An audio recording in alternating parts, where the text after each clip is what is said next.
네, 인사드리겠습니다. 성도님들 안녕하세요. 네, 이 귀한 시간에 성도님들께 이렇게 말씀을 대언한다는 것에 많은 떨림과 부담이 있습니다. 그러나 이 사도 바울 형제님께서 고백하신 말씀처럼 이 하나님의 증거를 전할 때에 말과 지혜의 아름다운 것으로 아니하고 성령님의 나타나심과 그 능력으로 이 시간 교제하길 기도합니다.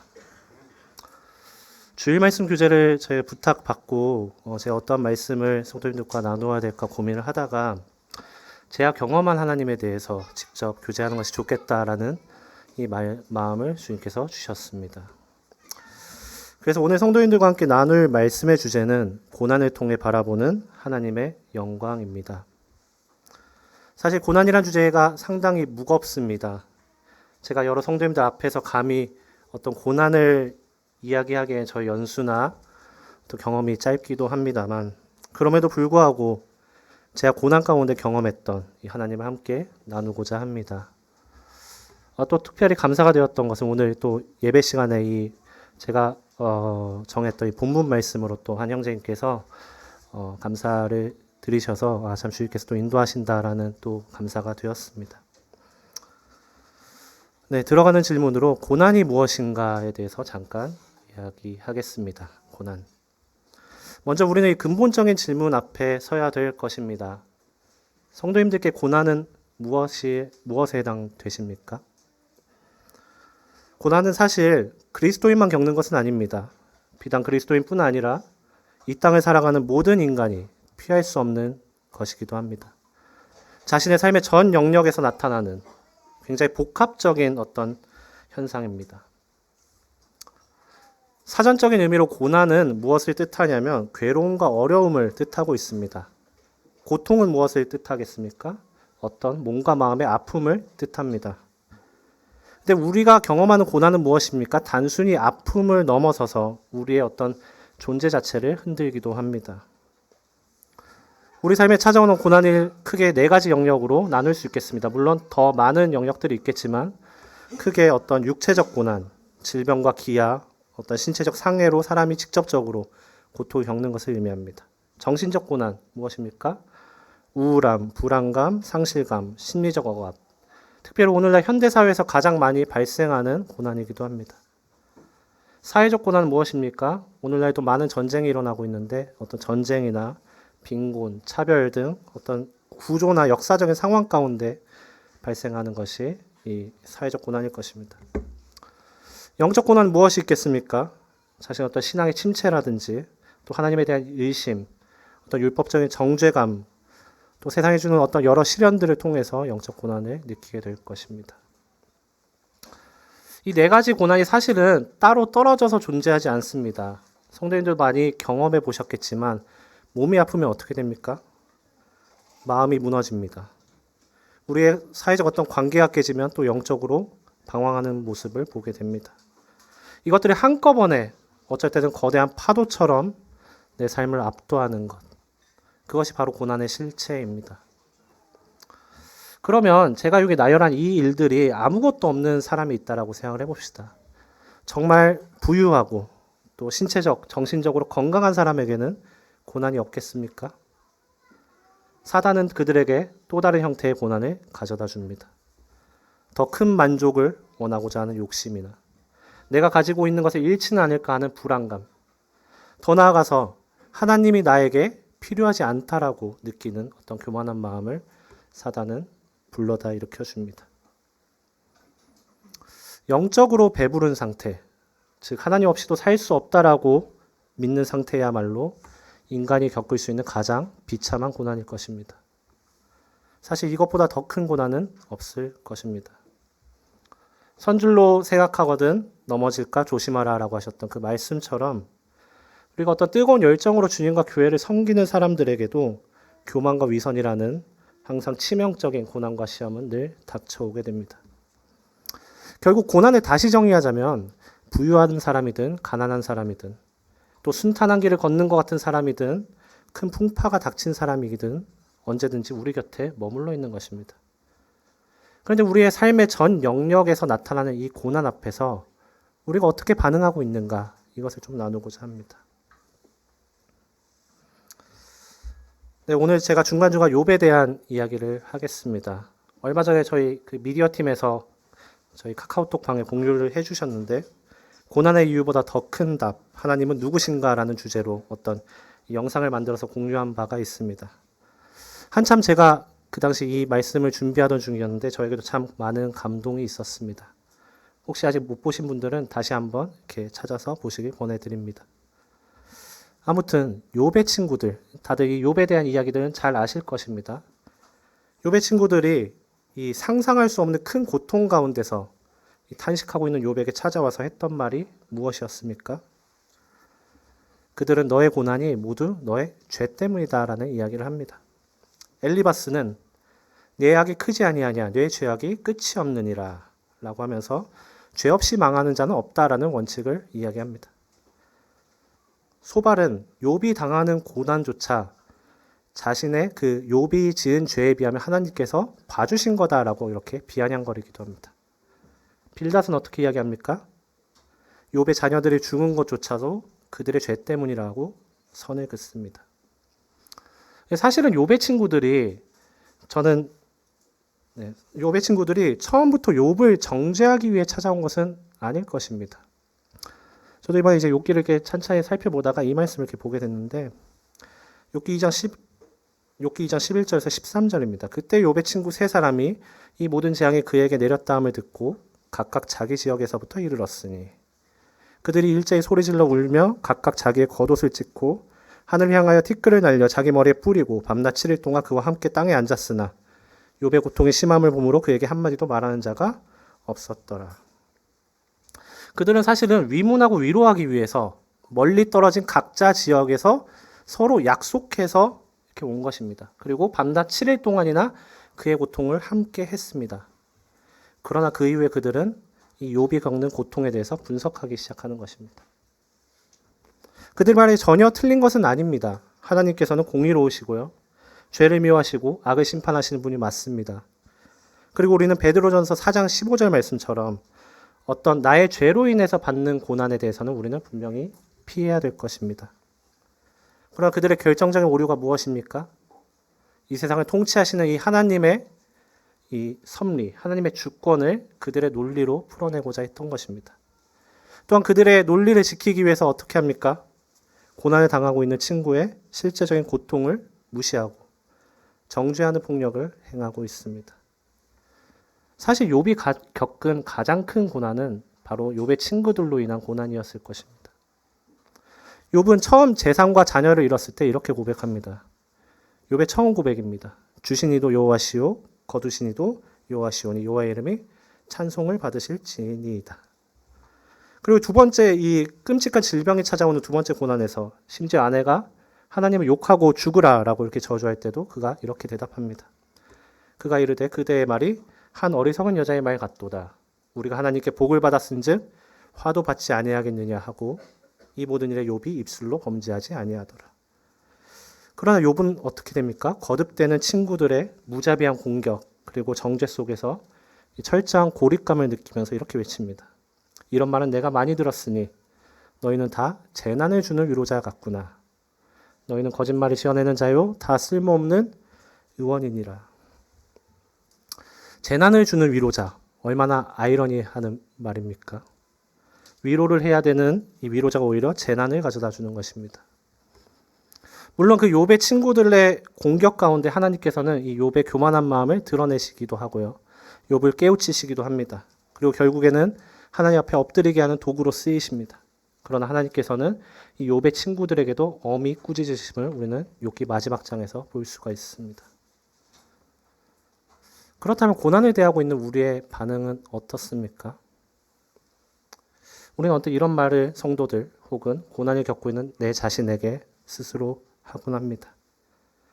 예수님께서 십자가에 달리신 그 고통에 비하면 내가 겪는 고난은 아무것도 아니지 않니? 제가 어렸을 때 그 음식을 이렇게 반찬 투정을 하면요. 저희 부모님이 항상 이야기하던 말이 있습니다. 저희 아프리카에 굶어 죽는 그 친구들 생각해봐라. 사실 전혀 공감이 안 가거든요. 왜냐하면 저랑 정말 동떨어져 있는. 그러니까 우리가 예수 그리스도의 고통을 사실은 체감하지 못하고 또 사실은 예수님께서 겪은 고통이 정말 크다란 거 알고 있지만 내 고통이 정말 큰데 이 말을 우리가 듣게 되면 사실은 굉장히 공감이 되지 않는 것입니다. 이런 말도 하죠. 하나님을 바라봐야지 왜 사람을 바라보냐. 하나님께서는 이 형제님이 나한테 찾아왔을 때, 이 자매님이 나한테 찾아왔을 때 나를 통해 하나님을 바라보라라고 말씀하신 것인데 우리는 돌려보내는 것입니다. 사람 의지하지 말고 하나님만 바라봐라. 물론 우리가 이 말이 맞는 이야기지만 이것을 우리가 사랑 가운데서, 지혜 가운데서 하지 않는 모습들을 발견하게 됩니다. 성경에 이렇게 말씀하죠. 한나는 인내를, 인내는 연단을, 연단은 소망을 낳는다라고 말씀하고 있는데 너는 왜 소망을 바라보지 않고 그렇게 힘들어만 하냐라는 이야기를 하곤 합니다. 사실 근데 환난이 소망까지 가는 이 과정이 굉장히 긴 과정입니다. 환난은 소망을 낳는다고 바로 말씀하시지 않았습니다. 환난은 인내를 낳고 인내는 연단을 낳고 연단이 소망을 낳는다라고 말씀합니다.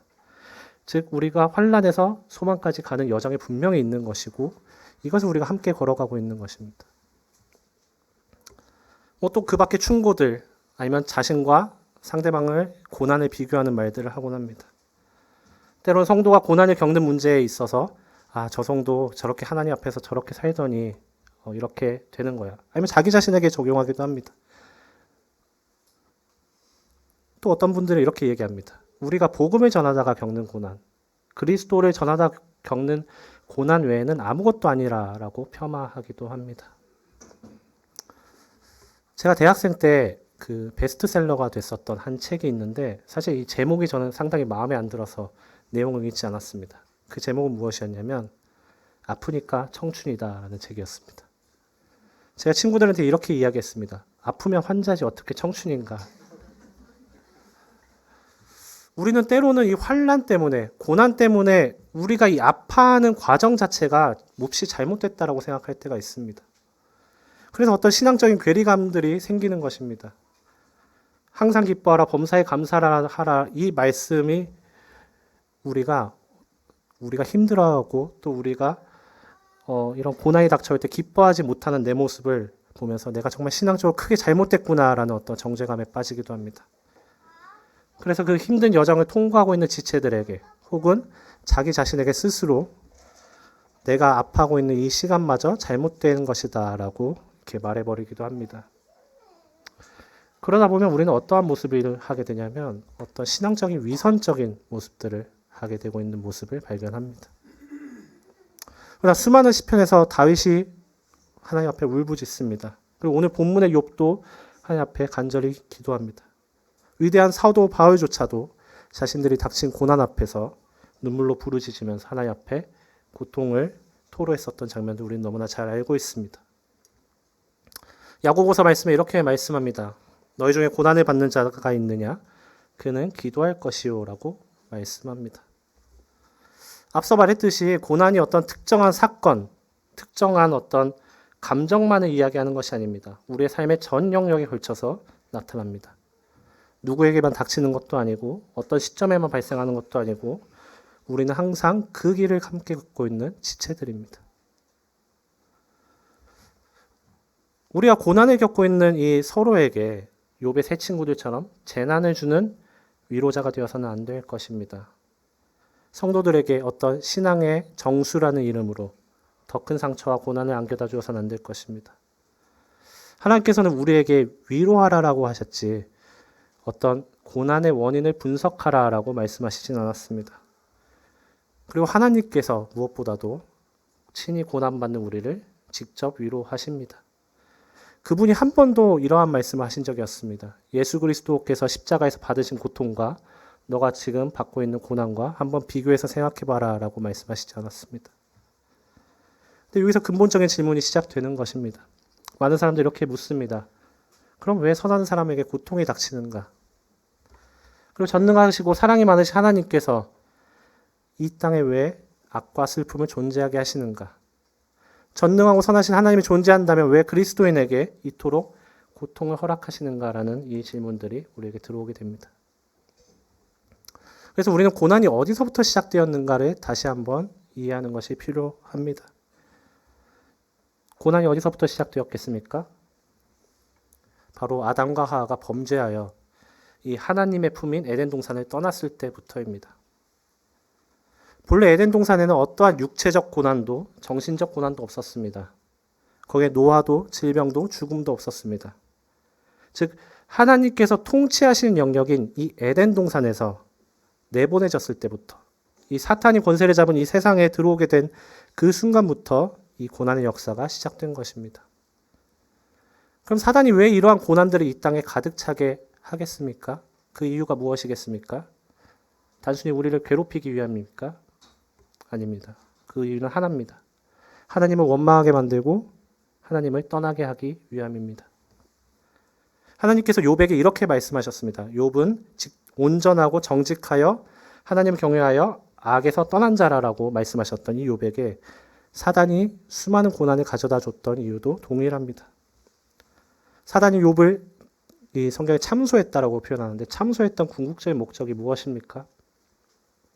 단순히 욥을 괴롭히거나 어떤 자신의 주장을 증명하고자 함이 아니라 욥이 더 이상 이 하나님을 예배하지 못하게 하고 또 하나님을 욕되게 하여 하나님의 영광을 가리게 하고자 함이었습니다. 사단 동일한 이유로 항상 우리를 괴롭게 합니다. 하나님 바라보지 못하게 하고 현재 나에게 일어나고 있는 일, 내 환경 가운데 집중하게 만듭니다. 그런데 우리는 우리에게 고난이 닥쳐올 때 사실은 나를 이렇게 무력화시키는 이 사단에게 맞서는 것이 아니라 누구를 원망합니까? 사단의 계획대로 하나님을 원망합니다. 네, 이쯤에서 조금 조심스럽지만 제 이야기를 잠깐 하고자 합니다. 모두들 아시다시피 저에게 두 자녀가 있습니다. 너무 사랑스럽고 눈에 넣어도 아프지 않다라는 이 표현이 정말 이게 무슨 말이구나 항상 느끼고 있습니다. 어렸을 때 제가 저희 부모님에게 조금 약간의 불만이 있었는데 그 불만이 무엇이냐면 우리 부모님은 왜 항상 어딜 가나 내 얘기를 이렇게 하실까? 나를 이렇게 자랑하실까라고 이렇게 생각을 했는데 막상 제 자녀들을 보니까 항상 옆에 있는 사람에게 제 자녀들에 대해서 이야기하고 싶은 것, 이것이 또 부모의 마음이구나 이런 생각들을 합니다. 그런데 저희 첫째가 이제 정말 많은 부분에 있어서 잘 자라나고 있고 또 뛰어난 부분이 있지만 또 어떤 부분에서는 조금 천천히 성장하고 있습니다. 저는 정말 인정하기 싫고 받아들이기 싫지만 또 어쨌든 의사와 여러 공식 기관들에서 그렇게 진단을 했고 또 이로 인해서 그 부분을 채우고 발달시키기 위해서 지금 몇 년째 이런 노력들을 기울이고 있습니다. 그리고 다행히 주님의 은혜로 많은 부분들에 있어서 정말 큰 효과를 보고 있긴 합니다. 근데 제가 이 이야기를 들었을 때가 한 3년쯤 되었을 때입니다. 어느 날 자매가 진지하게 저에게 이런 이야기를 하는 겁니다. 여보, 우리 첫째 조금 이상하다. 우리 검사를 받아봐야 될 것 같아. 제가 그 말을 듣는 순간 마음이 어땠겠습니까? 그런 표현이 있잖아요. 가슴이 덜컥 내려앉는다. 이 표현이 무슨 뜻인지 제 인생에서 처음 경험했었던 그 순간입니다. 제가 그동안 살아오면서 겪었던 어떤 아픔도 이 자매가 있었던 한마디가 주는 그 고통보다는 크지 않았습니다. 왜냐하면 제 마음 깊숙이 자리 잡고 있는 어떤 트라우마가 다시 올라온 것입니다.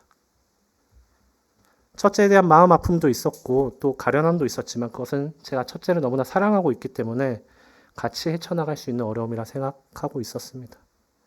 그런데 그 당시 저희 아내는 둘째를 임신 중이었고 곧 출산 예정에 있었습니다. 무엇보다 제 마음 가운데 혹시나 둘째가 커가면서 겪게 될 어떤 힘든 어려움들, 어떤 힘든 과정들이 있진 않을까. 그것이 제 머릿속에 스쳐 지나가는 것입니다. 많이들 아시다시피 저는 이제 특별한 케어가 필요한 이 누나와 어려서부터 함께 커가면서 이 경험했던 어떤 힘듦들, 고통들, 또 어려움들, 서러움들이 물론 누나를 매우 사랑하긴 하지만 그 양면적으로 항상 그 겪고 있는 그런 어려움들이 혹시나 우리 아이들에게 닥치진 않을까. 그 생각이 정말 견딜 수가 없었습니다. 애써 강한 척, 아무렇지 않은 척, 이제는 다 극복한 척, 이제는 믿음 있는 척, 그렇게 외면하면서 지내왔던 그 트라우마가 내 마음속 깊이 여전히 잠재되어 있고, 그 어렸을 때부터 제가 힘들어 했었던 일들이 있잖아요. 그 일들이 제가 주마등처럼 이렇게 지나가는데, 이것을 다시 마주한다라는 게 정말 말로 표현할 수 없을 만큼 참 힘든 순간들이었습니다. 사실 자매 앞에서는 쓸데없는 소리 하지 마라, 뭐 아무 일 없을 거다, 말도 안 되는 소리 하지 마라 라고 이렇게 애써 부정하고 외면을 하였습니다. 저라도 그렇게 해야 될 것 같았기 때문입니다. 근데 마음 가운데 깊은 우울감, 또 너무나 큰 어두움이 찾아옵니다. 제가 매일 차를 타고 이렇게 출근을 하는데 혼자 이렇게 운전하는 시간이 한 1시간 정도 됩니다. 그럼 그 시간 동안 저는 하나님을 원망합니다. 하나님, 이제 내 삶이 좀 자리 잡은 것 같고 이제 좀 그 트라우마가 잊혀져 가는데 하나님, 이거 너무 하신 거 아닙니까? 하나님, 제가 무엇을 더 해야 되겠습니까? 어떤 철저하게 신음하면서 무너지는 나날들을 보냈습니다. 굉장히 바쁜 생활을 보냈기 때문에 이 바쁜 일상생활을 보내다가도 혼자 생각하는 시간, 또 혼자 있는 시간이 이렇게 오게 되면 마음이 너무나 울컥해집니다. 머리로만 알고 있는 이 말씀이 있습니다. 환난이 인내를 낳고 인내는 연단을 낳고 연단은 소망을 낳는다는 이 말씀이 이제 저에게 어떻게 다가오냐면, 그래, 이제 내가 품을 수 있는 소망은 하늘나라로 가는 것밖에 없구나. 이 모든 걸 놔두고 하늘나라로 가고 싶다라는 이러한 생각까지 들게 되었습니다. 그때 제가 이 말씀을 보게 됩니다. 이 본문에 나오는 이 침례 요한이 누구인지는 다들 잘 아실 것입니다. 그의 탄생은 매우 특별했습니다. 나이가 많아서 아이를 낳을 수 없었던 시기라서 엘리사벳 사이에 이 하나님의 은혜로 태어났습니다. 예수님께서 친히 이렇게 말씀하셨습니다. 여자가 낳은 자 중에 요한보다 큰 이가 없다 라고 극찬하실 정도로 그는 어떤 의로운 선지자였습니다. 광야에서 메뚜기와 석청만으로 최소한의 생계를 유지하며 불의를 타협하지 않고 이 사람들에게 회개를 선포하였습니다. 심지어 요한은 예수님께 직접 침례를 베푸는 영광도 누렸습니다. 그는 자신의 고백처럼 어떻게 삶을 살아왔습니까? 그리스도를 증언하는 하나의 소리로 그의 인생을 살았습니다. 그리고 이제 본문 가운데 요한은 어디에 있습니까? 자디찬 감옥에 있습니다. 헤롯 왕의 어떤 불륜을 공개적으로 책망한 대가로 그는 지하 감옥에 투옥되어 있습니다.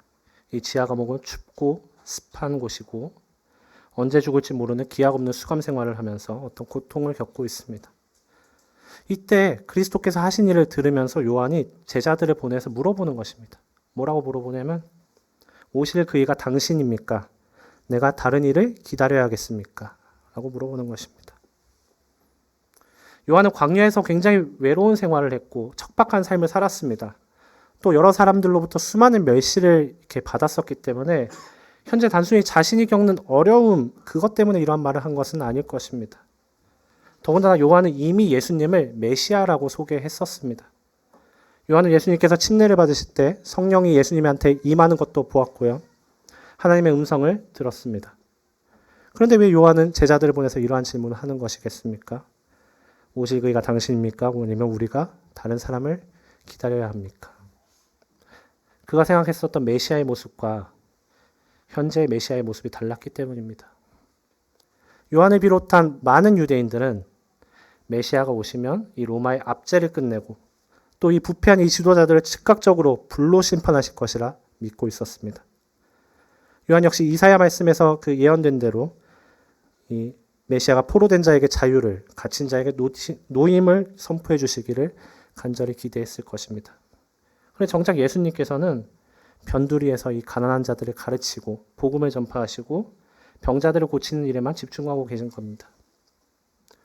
예수님이 악한 자들을 심판하시고 그의 나라를 세울 것으로 기대하고 있는데 지금 자신이 이렇게 전해 듣고 있는 예수님은 이해가 되지 않는 것입니다. 사실 요한은 굉장히 큰 탄식의 표현을 한 것입니다. 이 고통 속에서 하나님의 향해 피어오르는 이 의심, 이것들을 주님 앞에 솔직하게 물어본 것입니다. 이때 예수님께서 의심을 품은 요한을 비난하지 않으셨습니다. 영적으로 부족하다고 꾸짖지도 않으셨습니다. 단지 이렇게 말씀합니다. 누구든지 나로 말미암아 실족하지 아니하는 자는 복이 있도다. 근데 제가 처음 이 말씀을 읽었을 때 어떤 생각이 들었겠습니까? 주님, 제가 이런 고통을 겪고 있는데 어떻게 실족하지 않을 수 있습니까? 물론 주님의 십자가 고통에 비하면 아무 보잘것없는 고통일 수 있습니다. 그런데 저는 지금 너무나 고통스럽고 실족할 수밖에 없습니다라고 주님한테 이야기했습니다. 근데 그 윗말씀이 다시 제 눈안에 들어옵니다. 4절 말씀인데요. 예수님께서 대답하여 이르시되 너희가 가서 듣고 보는 것을 요한에게 알리되 라고 말씀합니다. 오시리가 당신입니까? 라고 했었던 그 요한의 질문에 예수님께서는 맞다 아니다 라고 한 것이 아니라 너희가 보고 들은 것을 그 본 모습을 요한에게 알리라 라고 말씀합니다. 그들이 무엇을 보았습니까? 예수님께서는 이 구약의 이사야 말씀에 있는 예언들이 어떻게 성취되고 있는지, 예수님이 정말 메시아라는 사실을 다시 한번 보여주시는 것입니다. 왼쪽에 요한의 질문으로 이렇게 써 있는데요. 요한은 옥에서 그리스도께서 하신 일을 듣기만 하였습니다.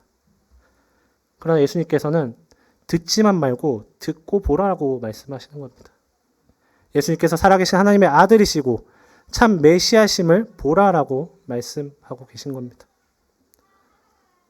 수많은 고난으로 인해서 우리 믿음이 흔들리고 또 어떤 어려움을 해서 우리가 고통을 받을 때 우리는 항상 이런 반문합니다. 하나님 왜 이것을 나에게 허락하셨습니까? 라고 반문하지만 하나님께서는 항상 내가 누구인지를 보라라고 말씀합니다. 우리는 고난이 닥쳐오면 이 앞에 있는 일들을만 바라보게 됩니다. 이것을 어떻게 지혜롭게 해결할 수 있을까? 어떻게 이것을 내가 벗어날 수 있을까라고 이 일들만 바라보게 되지만 예수님께서는 나를 보고 들으라라고 말씀하고 계신 겁니다. 환난이 찾아오면 우리는 이 말씀을 쫓아가려고 정말 애씁니다. 인내하고자 하고 연단하고자 애씁니다. 근데 잘 되지 않습니다. 근데 우리가 정말 예수님을 바라볼 때 이 인내와 연단의 시간들을 주님께서 다시 한번 보게 하시고 또 이를 통해서 소망을 품게 됨을 알게 하십니다. 예수님을 바라보는 자가 복이 있다라는 말씀을 주님께서는 다시 한번 하신 겁니다. 히브리서 12장 2절 말씀에서도 믿음의 주여 또 온전케 하시는 이인 예수를 바라보자라고 말씀합니다. 다시 욥의 이야기로 넘어오겠습니다. 친구들의 어떤 무자비한 이 공격, 정죄 속에서 욥이 정말 많은 변론들을 합니다. 그러면서 자신의 의로움, 자신의 무죄함, 자신의 억울함을 토로하고 이렇게 친구들과 논쟁하고 있을 때 하나님께서 폭풍우 속에서 나타나십니다. 근데 하나님께서는 욥이 기대했던 것처럼 어떤 이 고난의 이유를 설명해 주시지 않습니다. 너가 겪고 있는 고난이 사실은 어떤 사단의 참소 때문이다라고 말씀하시지 않습니다. 그저 이렇게 말씀하는 것입니다. 내가 땅에 기초를 놓을 때에 내가 어디 있었느냐? 내가 묘성을 메어 떨기 되게 하겠느냐? 삼성의 띠를 풀겠느냐? 하나님은 우주가 창조될 당시 욥이 존재하지도 않았음을 상기시키시면서 이 우주의 창조자가 하나님이시다라는 것을 말씀합니다. 산연소가 새끼치는 때를 내가 아느냐? 암사슴이 새끼 낳는 것을 내가 본 적이 있느냐? 라고 말씀하시면서 하나님께서 생명의 주관자이시다라고 말씀합니다. 내가 내 공의를 부인하겠느냐? 내 일을 세우려고 나를 악하다 하겠느냐? 라고 말씀하시면서 하나님께서는 공의로우신 분이다라는 것을 다시 한번 말씀합니다. 그리고 이제 이 리오 야단과 그 39장의 베헤못이라는 이 짐승이 나오는데 이 엄청난 위협적인 짐승이고 어떤 분들은 이 세상을 위협하는 악의 세력을 상징한다라고도 말씀합니다. 어쨌든 그 괴물들조차도 하나님께서는 이것이 통제 속에 있고 하나님만이 이것을 다스릴 수 있는 유일한 주권자다라고 말씀하고 계십니다. 세상에는 우리가 도무지 이해할 수 없는 어떤 맹렬한 폭풍, 맹렬한 혼돈이 존재합니다. 그것이 우리를 괴롭히고 우리에게 고통을 안겨다 줍니다. 그러나 욥기에서 하나님께서 보여주신 진리가 무엇입니까? 그 모든 무질서함, 그 모든 혼돈조차도 이 전능하신 하나님의 손에 있다라는 말씀을 하고 계십니다. 사단이 우리 삶에 막 고난을 일으킵니다. 우리로 하여금 하나님 의심하게 하고 하나님의 영광을 바라보지 못하게 만들려고 합니다. 마치 사단이 내 삶을 좌지우지하는 것 같습니다. 근데 결코 그렇지 않다라는 것입니다. 합력하여 선을 이룬다라고 하셨던 이 하나님의 절대적인 주권, 그 뜻 안에서 모든 것들이 이루어지고 있는 것입니다. 베드로 사도께서는 성도들이 당하는 시험을 너희를 연단하려 오는 불시험이다라고 말씀하고 있습니다. 불의 목적이 무엇입니까? 금을 재련해서 어떤 불순물을 태우고 순수한 금만 남기는 것입니다. 우리에게 임한 고난도 마찬가지입니다. 고난은 우리를 인내하게 하고 때로는 나의 영적인 현 주소를 깨닫게 하기도 합니다. 내가 얼마나 교만한 사람이었나, 내가 얼마나 하나님 없이 살아가고자 하였는가를 깨닫게 합니다. 또 우리를 순수한 믿음의 사람으로 연단시켜 갑니다. 토기장이가 도자기를 빚을 때 그냥 이렇게 던져서 대충 빚지 않습니까? 굉장히 섬세한 손길로 도자기를 빚어갑니다. 하나님께서는 정말 고난과 시험을 통해서 우리를 그리스도의 형상으로 변화시켜 가십니다. 고난이 마치 우연히 일어난 해프닝처럼 보일 때가 참 많습니다. 갑자기 나에게 이런 일이 참 운도 없지라는 생각이 들 때가 있습니다. 근데 세상에 우연은 없다라는 사실입니다. 모든 시험은 하나님의 철저한 통제와 그 허락 가운데 일어난다라는 사실입니다. 하나님께서 사단에게 욥의 소유물을 칠 권한을 허락하셨지만 분명히 몸에는 손대지 말라라고 한계를 정해 주셨습니다. 각자의 사람마다 하나님께서 정하신 한계가 분명히 다를 것입니다.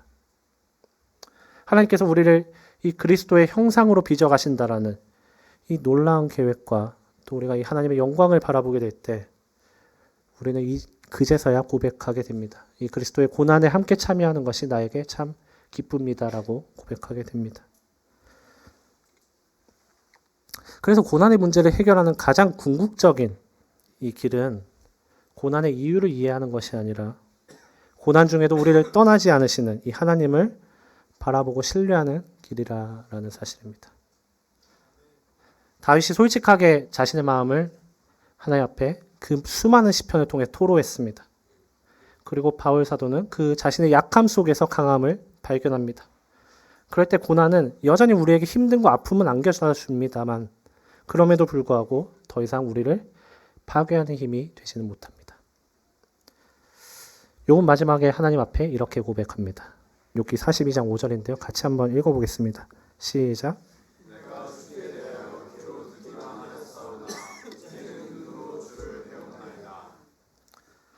네. 욥이 그동안은 귀로 듣기만 하였는데 이제는 눈으로 주를 봅니다라는 고백을 하는 것입니다. 우리가 정말 귀로 많이 듣습니다. 물론 눈으로도 보긴 하는데 그냥 봅니다. 어떤 간접적인 신앙 경험에 머물러 있을 때가 많습니다. 그런데 욥이 어떻습니까? 그의 고난의 끝에서 하나님을 직접 선명하게 경험했다라는 것입니다. 침례 요한에게도 예수님께서 뭐라고 말씀하십니까? 귀로 듣고 눈으로 보라라고 말씀하셨고요. 욥 역시도 하나님을 눈으로 바라봄을 고백하고 있습니다. 욥이 눈을 들어 하나님을 바라봤을 때 욥에게 참된 위로와 회개가 찾아옵니다. 고난 중에 우리가 해야 될 일도 우리가 이 땅을 지켜보면 너무나 힘겹지만 눈을 들어서 하나님을 바라봐야 되는 것입니다. 내가 정말 이해할 수 없고 정말 고통스러운 그러한 고난일지라도 이 하나님의 영광이 얼마나 위대하시고 하나님의 주권이 얼마나 크심을 우리가 인정하게 될 때 내 마음 가운데 이 평안이 찾아오게 되고 하나님을 신뢰하게 되는 것을 저 역시도 경험하고 있습니다. 호레이쇼 스페포드라는 분이 있습니다. 얼마 전 수요 모임 때 사회자 형제님께서 잠깐 소개를 해주셨는데 참 이번에 말씀을 준비하면서 제가 준비했었던 것들을 이제 미리 또 사회자 형제님께서 해주셔서 참 또 은혜가 되었습니다. 성공한 변호사였고요. 호레이쇼 스페포드는 신실한 어떤 교회 집사였습니다.